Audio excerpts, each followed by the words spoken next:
గత 30 ఏళ్లుగా మీరు ఏ రోజైనా సరే ప్రజాస్వామ్యబద్ధంగా ఎలక్షన్ నిర్వహించారా? ఏ రోజు కూడా అసలు ఎలక్షన్ అనేదే జరగలేదు. అన్నీ కూడా ఏకగ్రీవంగా చేసుకున్నటువంటి సందర్భం మీరు గమనించాలని చెప్పి తెలియజేస్తున్నా.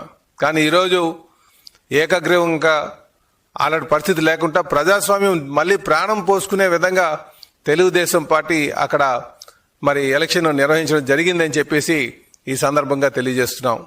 అలాగే మేము తెలుగుదేశం పార్టీ అంటేనే ప్రజాస్వామ్య విలువలకి ఎప్పుడు కూడా మద్దతు ఇస్తూ ముందుకు వెళ్ళేటువంటి పార్టీ.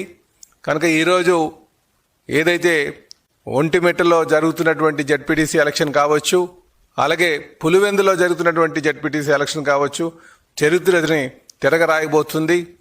ఈరోజు ఆ రెండిట్లపైన కూడా తెలుగుదేశం ప్రజాస్వామ్యబద్ధంగా గెలవబోతుందని చెప్పి ఈ సందర్భంగా తెలియజేస్తున్నాం. అలాగే ఈరోజు మీరు నామినేషన్స్ ఎంతమంది వేశారని చూస్తే పులివెందులో 11 మంది వేశారు, అలాగే ఒంటిమిట్టలో 11 మంది వేశారు. ఇవన్నీ కూడా వైసీపీ లక్కీ ఫిగర్స్.